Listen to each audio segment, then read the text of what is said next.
অনেক ঝর্ণা দেখেছি, এটার কথা সুন্দর ঝর্ণা হয় না বাংলাদেশের। ভিডিওটা একটু করে লাইফের অন্যতম একটা অ্যাডভেঞ্চার হয়ে গেল। আমরা এখন মাধবকুণ্ড জলপ্রপাত, অসাধারণ।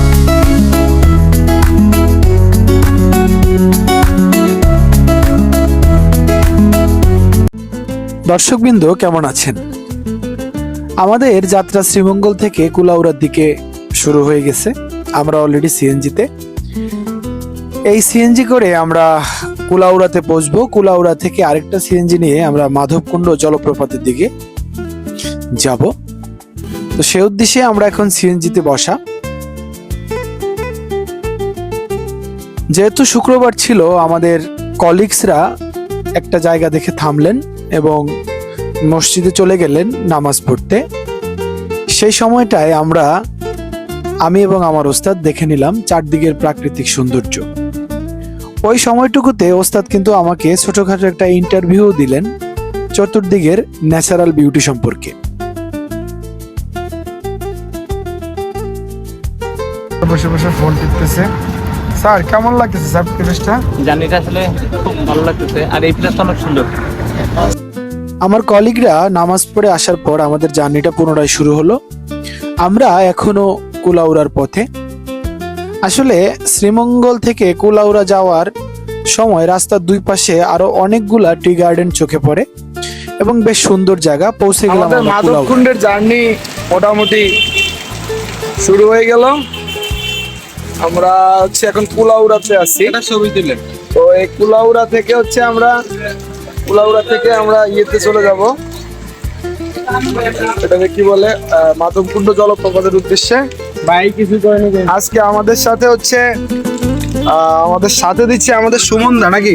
হ্যাঁ, সুমন দাস দাদার এখান থেকে আমরা রওনা করলাম মাধবকুণ্ড জলপ্রপাত। দেখা যাক।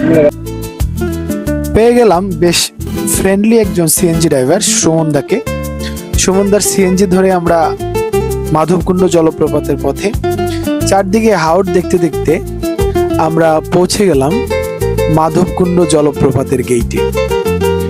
আসলে এই নৈসর্গিক দৃশ্যগুলো মুখে বলার মতো নয়।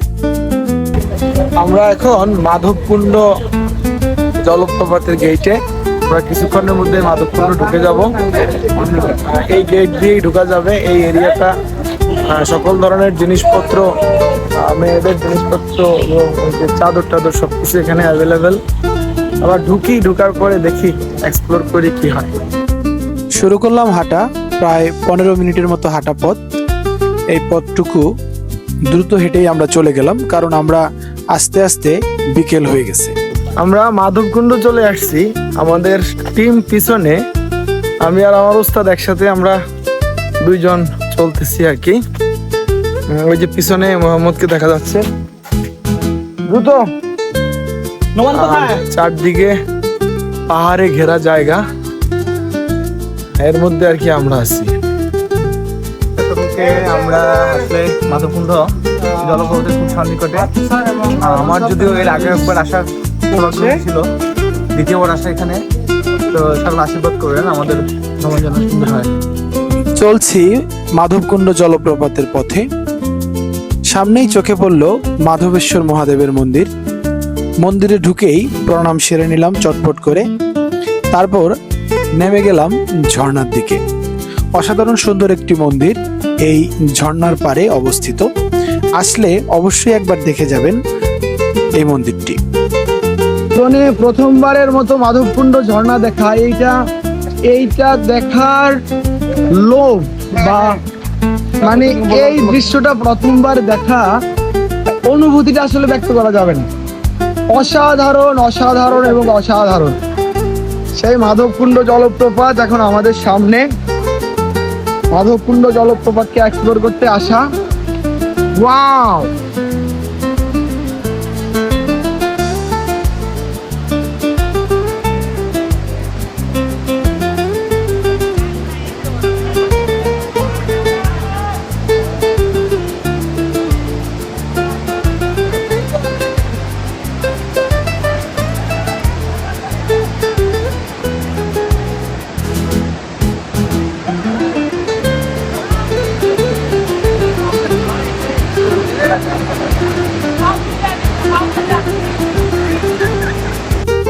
মাধবকুণ্ড জলপ্রপাত সত্যিকারই প্রকৃতির এক অসাধারণ বিষয়।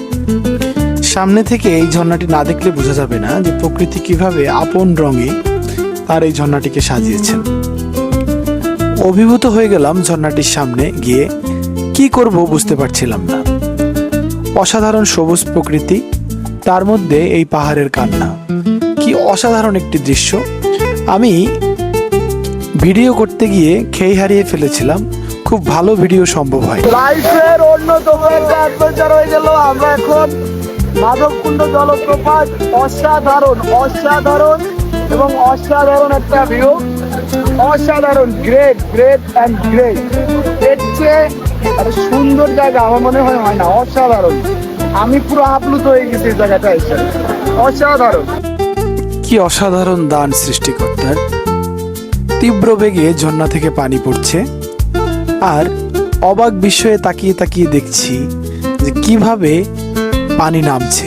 আমরা এখন আমাদের সেই কাঙ্ক্ষিত স্থান, আমাদের হচ্ছে মাধবকুণ্ড জলপ্রপাত। আমি কখনো আসি নাই, লাইফ টাইম ফার্স্ট এরকম একটা ফলের সামনে আমি দাঁড়ানো। অসাধারণ একটা, মানে মাধবকুণ্ডে প্রকাশ করারই ভাষা নাই। অসাধারণ অসাধারণ এবং অসাধারণ। আহা ঝর্ণা, কেই বা জানে তুমি পাহাড়ের দুঃখ কিনা, নাকি তুমি পাহাড়ের চোখের জল।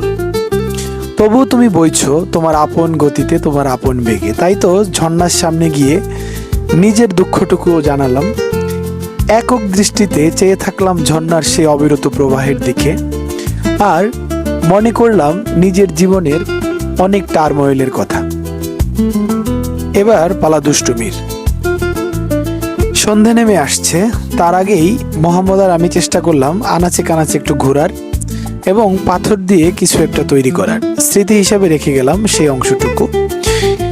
আমরা দেখতে পেলাম ঝর্ণার জলের মধ্যে ছোট ছোট কাঁকড়া, বেশ উপভোগ করলাম সেই ছোট ছোট ছোট কাঁকড়াগুলোকে।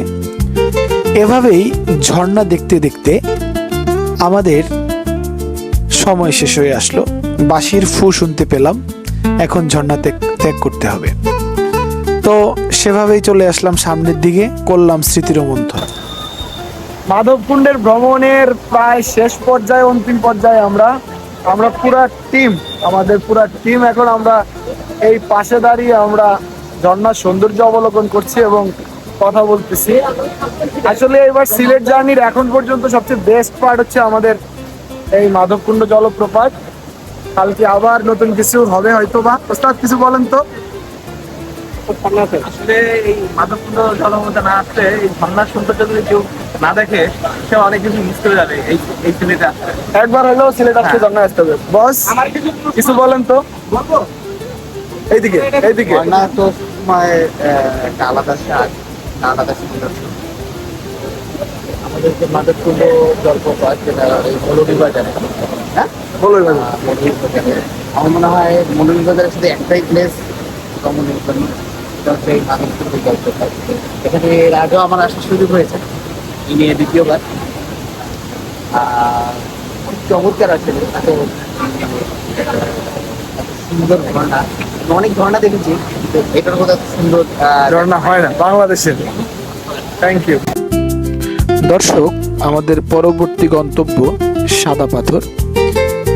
দেখতে পাচ্ছেন সাদা পাথরের অসাধারণ রূপ, অসাধারণ স্রোত এবং পানির সেই সুন্দর খেলা।